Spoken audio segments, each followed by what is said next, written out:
हरियाणा की हर अपडेट के लिए बेल आइकन दबाएं और सब्सक्राइब करें STV हरियाणा न्यूज। आपके साथ मैं अनामिका अजय मिश्रा, आप देख रहे हैं सुपरफास्ट 100।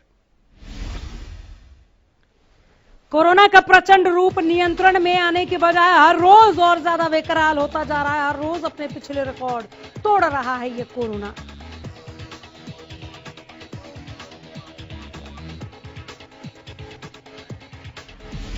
बीते 24 घंटे में देश में 4 लाख से भी ज्यादा नए मामले सामने आए। 3 लाख मरीज कोरोना को मात देकर ठीक हुए। केंद्रीय स्वास्थ्य मंत्रालय के आंकड़ों के मुताबिक देश में 4,19,93 नए कोरोना मामले सामने आए हैं, जो अपने आप में बेहद डरावनी है।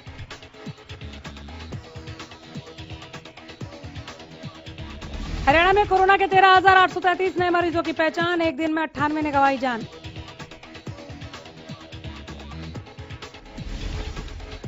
दिल्ली में पिछले 24 घंटे में कोरोना के 27,047 नए मामले सामने आए। वहीं 375 मरीज कोरोना के कारण 375 मरीजों की मौत हो गई।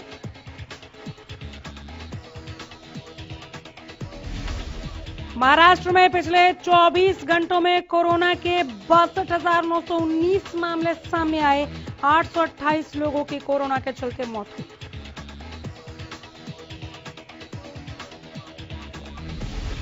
देश भर में आज से कोरोना को मात देने के लिए वैक्सीनेशन का तीसरा चरण शुरू हो रहा है। वैक्सीनेशन के तीसरे चरण में 18 से 44 साल तक के लोग भी कोरोना की वैक्सीन लगवा सकेंगे। हालांकि इन लोगों को वैक्सीन लगवाने के लिए ऑनलाइन ही रजिस्ट्रेशन करना होगा। इसके लिए 28 अप्रैल से ही ऑनलाइन रजिस्ट्रेशन की शुरुआत भी हो गई थी।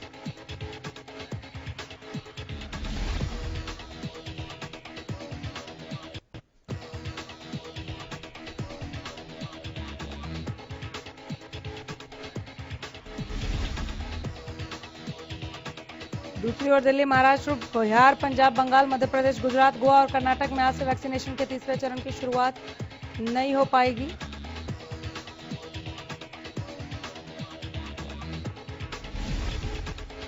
वैक्सीन सेंटर पर पहुंचने पर ही वैक्सीन लगवाई जा सकेगी। 18+ हैं तो आप ऑनलाइन रजिस्ट्रेशन कराएं।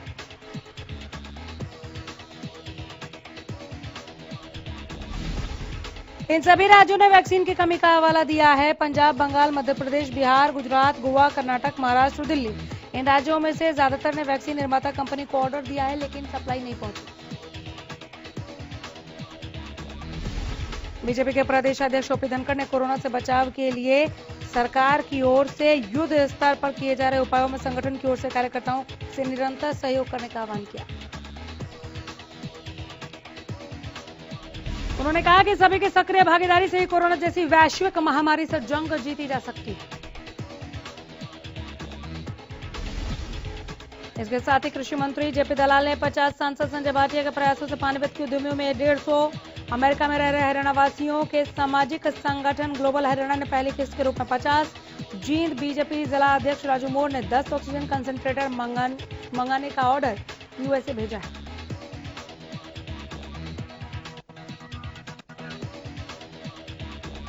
हरियाणा बीजेपी की ओर से कुल 432 ऑक्सीजन कंसंट्रेटर मंगाने की तैयारी है। जल्द ही हरियाणा पहुंच जाएंगे।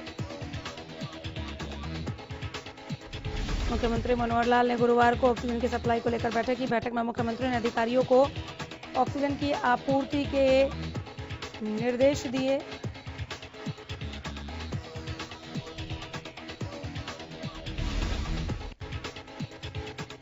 प्रदेश में पंचकुला में भी वीकेंड लॉकडाउन का ऐलान किया गया है। शुक्रवार रात 10 बजे से सोमवार सुबह 5 बजे तक यहां पर वीकेंड लॉकडाउन रहेगा। पंचकुला पुलिस प्रशासन को वीकेंड लॉकडाउन को सफल बनाने के लिए लोगों से वीकेंड लॉकडाउन के नियमों का पालन सुनिश्चित कराने का निर्देश जारी किया गया। उन्होंने कहा कि वीकेंड लॉकडाउन के दौरान लोगों के घरों से बाहर निकलकर सार्वजनिक जगहों पर जाने पर रहेगा पूर्णतया प्रतिबंध। सिर्फ जरूरी काम के लिए घरों से निकले लोगों की इससे छूट होगी।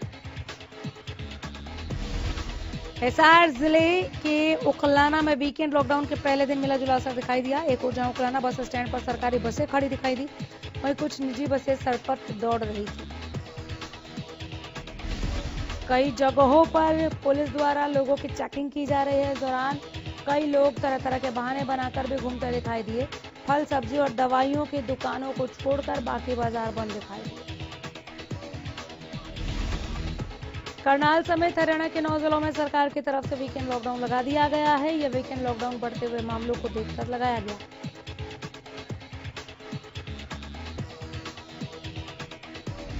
इन जिलों में काफी ज्यादा मामले बढ़ रहे थे, जिसके चलते सरकार ने यह एक्शन लिया।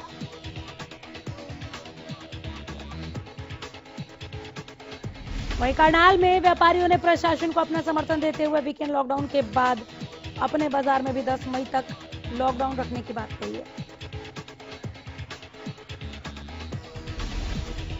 लॉकडाउन को लेकर प्रशासन ने साफ आदेश दिए हैं कि वीकेंड लॉकडाउन में कोई भी घर से बाहर ना निकले। जरूरी सामान लोगों को घरों तक पहुंचेगा। सिर्फ दवाइयों की दुकान और डेयरी की दुकान खुली रहेंगी। वीकेंड लॉकडाउन को देखते हुए रोहतक में भी प्रशासन मुस्तैद है, जिसे लेकर लगातार नियम तोड़ने वालों के खिलाफ कार्रवाई की जा रही है। इस दौरान मार्केट में कई जगह कुछ लोग नियम तोड़ते दिखाई दिए। प्रशासन ने सख्त हिदायत दी। स्वास्थ्य मंत्री अनिल विज ने एग्जीक्यूटिव कमेटी और क्राइसिस कोऑर्डिनेशन कमेटी की बैठक की अध्यक्षता की। 24 घंटे के अंदर कोरोना रिपोर्ट देने के लिए कहा गया है। जो लोग टेस्ट कराने के लिए आ रहे हैं उन्हें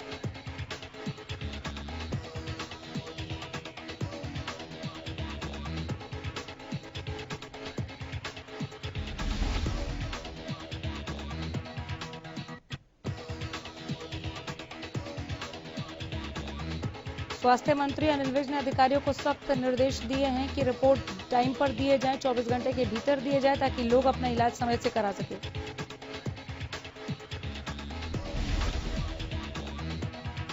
उन्होंने कहा कि गुरुग्राम में 400 बेड का अस्पताल जल्द से जल्द शुरू करवाया जाए। कई निजी अस्पतालों में कोविड मरीजों को रखा जा रहा है, लेकिन उन्होंने इसके लिए सरकार के पास अपना पंजीकरण नहीं करवाया।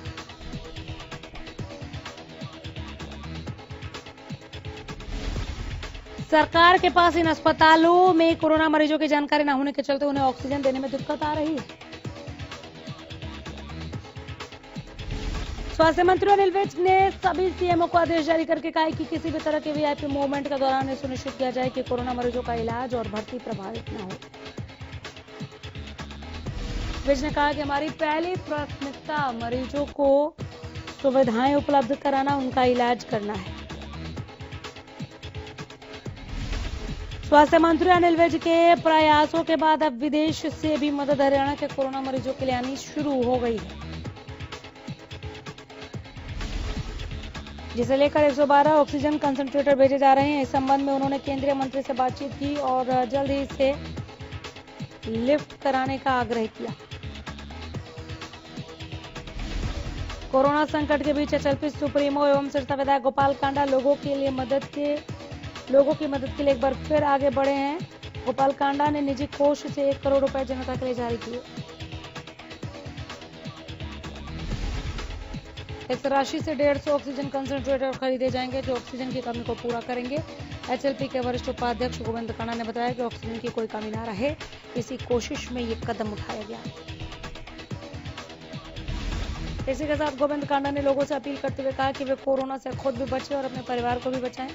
संकट के समय में विधायक गोपाल कांडा एवं पूरा हरियाणा लोकहित पार्टी परिवार सिरसा वासियों के साथ खड़ा है।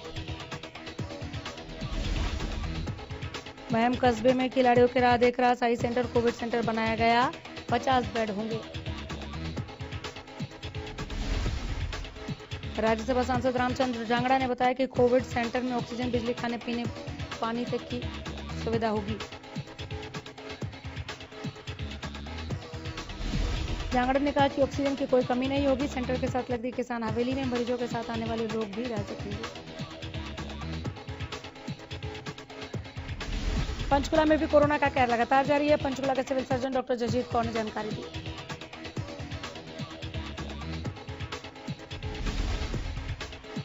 $552 नए मामले, 24 घंटों में 7 लोगों की मौत की खबर पंचकुला से सामने आई। 554 active case, 2554 active case.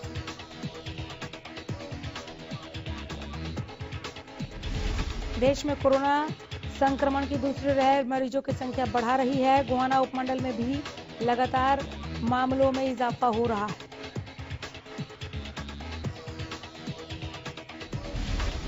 Gohana में पिछले 20 दिनों में 700 से ज्यादा कोरोना पॉजिटिव संख्या सामने आई।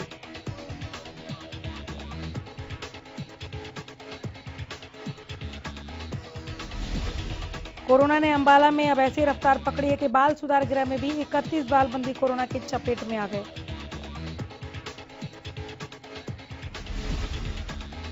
स्वास्थ्य विभाग के अधिकारियों ने इसकी जानकारी देते हुए बताया कि बाल सुधार गृह में से 85 सैंपल लिए गए थे, जिसमें से 31 की रिपोर्ट पॉजिटिव आई है। स्वास्थ्य विभाग की टीम ने सभी संक्रमितों को आइसोलेट कर दिया है। साइबर सिटी में लगातार बढ़ रहे कोरोना संक्रमण की चेन को तोड़ने के लिए जिला प्रशासन ने 90 माइक्रो कंटेनमेंट जोन बनाए। इन रिहायशी कॉलोनियों को लार्ज आउटब्रेक रीजन में रखा गया है। साथ ही इन इलाकों में अब आने और जाने पर प्रतिबंध रहेगा। आंदोलन कर रहे किसानों को कोरोना वैक्सीन देने की पहल में झज्जर स्वास्थ्य विभाग को बड़ी कामयाबी मिली।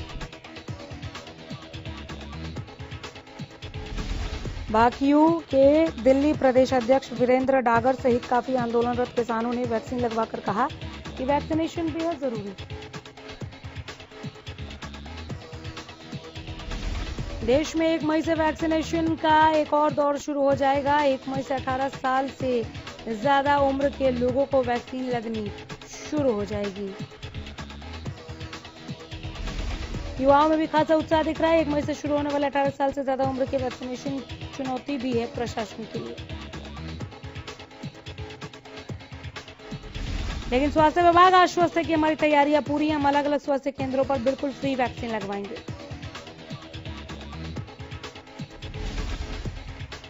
रादौर के सरकारी अस्पताल में पिछले 2 दिन से कोविड वैक्सीन न होने के कारण वैक्सीनेशन का काम नहीं हो पा रहा।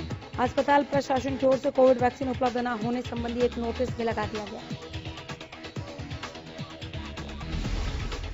वैक्सीनेशन कराने पहुंचे लोगों ने बताया कि उन्हें मोबाइल पर वैक्सीन लेने के लिए समय दिया गया था, लेकिन यहां पिछले 2 दिन से वैक्सीन खत्म होने की बात कही जा रही है।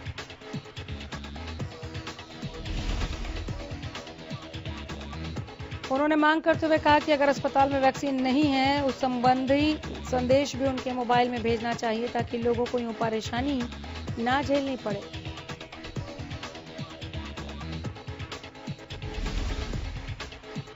सिरसा में देर रात ऑक्सीजन के सिलेंडरों की 3 गाड़ियां पहुंची, जिसमें 100 से ज्यादा सिलेंडर थे। इसकी सूचना पाकर जिला प्रशासन की अनुमति के साथ अस्पतालों के डॉक्टर एवं स्टाफ सदस्य सिलेंडर लेने पहुंचे।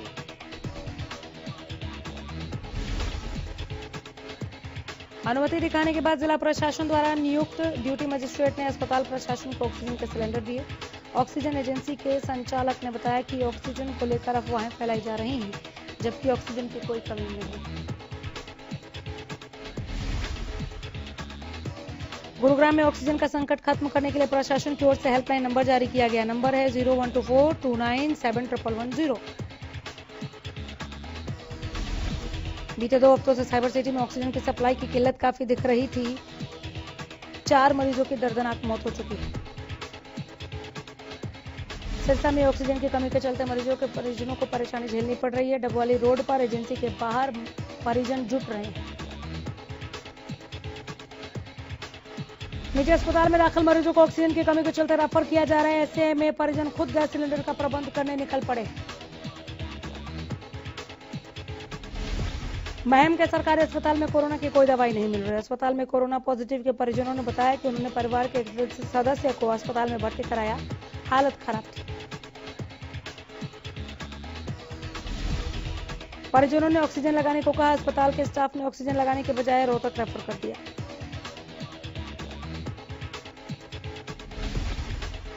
हरियाणा रोडवेज की बस में कोविड-19 के नियमों के धज्जियां उड़ाने की तस्वीर सामने आई है। फतेहाबाद डिपो के बस सिरसा से हिसार के लिए जा रहे थे।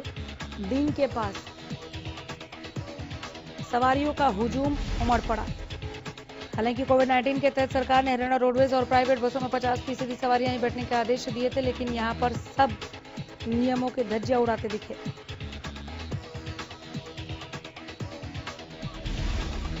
गोहाना से मजदूरों ने अपने घरों की तरफ रुख करना शुरू कर दिया है। कह रहे हैं लॉकडाउन लगेगा तो क्या करेंगे, जाएंगे कहां, खाएंगे क्या।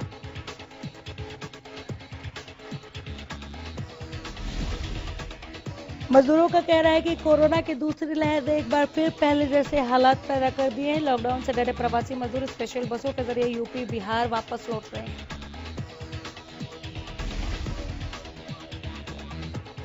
दोबारा लॉकडाउन जैसे हालात पैदा न हो जाएं, प्रवासी मजदूरों के माथे पर इस बात की चिंता की लकीरें साफ देखी जा सकती है। जाखल में समाजसेवी संस्था लायंस क्लब की तरफ से रक्तदान शिविर का आयोजन किया गया। इस शिविर में युवा वर्ग का विशेष योगदान रहा और शिविर में 43 रक्तदाताओं ने रक्तदान किया। इस दौरान सभी रक्तदाताओं को स्मृति चिन्ह देकर सम्मानित किया। रक्तदाता रोहित का कहना है कि उसको पहली बार रक्तदान करने का अवसर प्राप्त हुआ और बहुत अच्छा लग रहा है।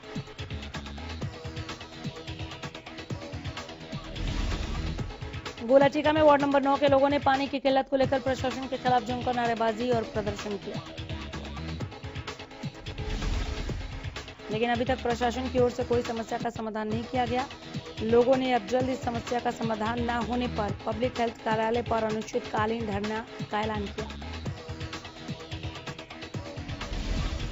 विधायक कृष्ण मिड्ढा ने प्रेस कॉन्फ्रेंस कर बताया कि मुख्यमंत्री जींद के दौरे पर आए थे, नागरिक अस्पताल का जायजा लिया। मेरे निवास पर जैसे ही वो वापस लौटे, मेरे निवास पर किसान धरना प्रदर्शन करने पहुंच गए।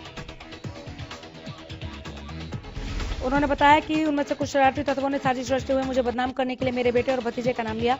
वो बंदूक लेकर छत पर किसानों को दिखा रहे हैं, जबकि ऐसा कुछ नहीं था।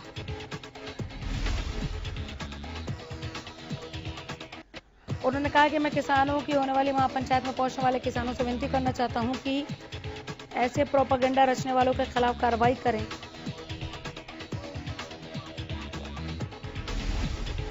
सिंगो बॉर्डर पर शुक्रवार को गुरु तेग बहादुर का 400वां गुरु पर्व मनाया गया। स्टेज को फूलों से सजाया गया।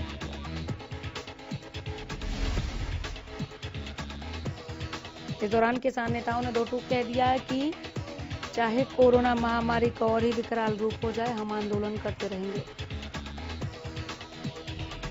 किसान नेताओं ने कहा कि संयुक्त किसान मोर्चा के आह्वान के बाद ही गुरु पर्व मनाया गया।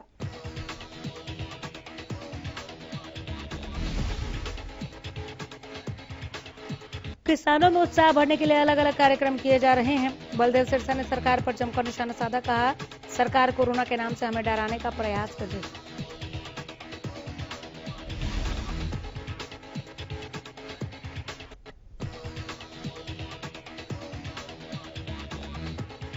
इस मामले में राकेश टिकैत समेत 6 लोगों के खिलाफ धारा 144 का उल्लंघन करने पर मामला दर्ज किया गया है।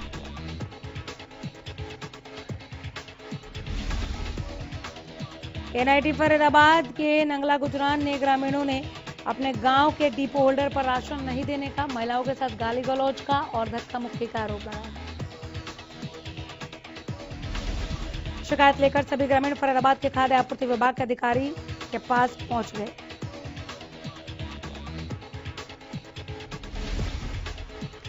ग्रामीणों ने बताया कि सत्येंद्र भड़ाना की आए दिन की हो गई है मनमानी और दादागिरी, इस पर एक्शन लेना चाहिए। इधर पानीपत में चाइल्ड हेल्पलाइन की टीम ने छोटू राम चौक के पास से एक 16 साल की नाबालिग को रेस्क्यू किया। इस किशोरी ने बताया कि उसकी दादी ने उसकी मां को बहला फुसलाकर तारावड़ी के रहने वाले 40 साल के व्यक्ति से जबरन शादी करा दी।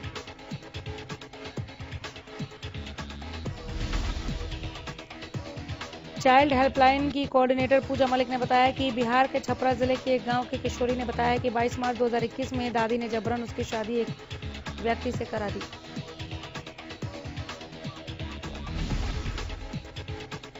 पति ने उसके साथ दुष्कर्म किया, फिर कमरे पर देह व्यापार करने लगा। फिलहाल इस मामले में जीरो एफआईआर दर्ज की गई है। जांच तारावड़ी थाना पुलिस करेगी। इस मामले में डीएसपी सतीश वत्स का कहना है कि नाबालिग का मेडिकल करवाया गया है, आगे की कार्रवाई जारी है। करनाल की CIA2 शाखा पुलिस को बड़ी कामयाबी मिली। करनाल हाईवे पर तारावड़ी के पास 18 अप्रैल को एक बोरे में लाश मिली थी, उसकी पहचान हुई थी।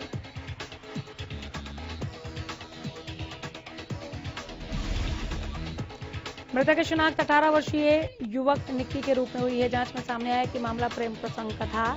निक्की रात को अपनी प्रेमिका से मिलने उसके घर गया था, लड़की के परिजनों ने उसे देखा तो मारपीट की, जिसमें युवक की मौके पर ही मौत हो गई। लड़की के पिता ने अपने भाई और 2 नौकरों के साथ मिलकर उसके शव को तारावड़ी के पास के हाईवे पर नहर किनारे फेंक दिया था। फिलहाल पुलिस ने चारों आरोपियों को गिरफ्तार कर लिया है, उन्हें कोर्ट में पेश करने जा रही है। गुजरात के भरूच में एक कोविड अस्पताल में आग लगने की खबर है। आग की चपेट में आने से कम 18 लोगों की मौत हो चुकी है।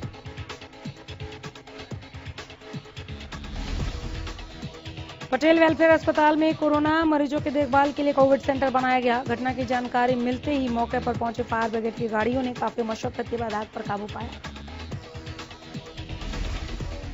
समाजवादी पार्टी के वरिष्ठ नेता और रामपुर से सांसद आजम खान कोरोना पॉजिटिव पाए गए। पिछले साल फरवरी से सीतापुर जेल में बंद आजम की शुक्रवार को रिपोर्ट पॉजिटिव आई। बॉलीवुड एक्टर विक्रमजीत कंवरपाल का कोरोना से निधन हो गया। वो 52 साल के थे। विक्रमजीत कंवरपाल एक एक्टर बनने से पहले आर्मी में अफसर रह चुके थे। उन्होंने आर्मी से रिटायर होने के बाद साल 2003 में अपना एक्टिंग डेब्यू किया। अहमदाबाद में नरेंद्र मोदी स्टेडियम में पंजाब किंग्स के कप्तान केएल राहुल का बल्ला आखिरकार चल गया। रॉयल चैलेंजर्स बेंगलुरु के खिलाफ IPL 14 के 26वें मैच में राहुल ने 57 गेंदों पर नाबाद 91 रन बनाए। केएल राहुल ने अपनी इस पारी के साथ ही ऑरेंज कैप पर भी कब्जा कर लिया है।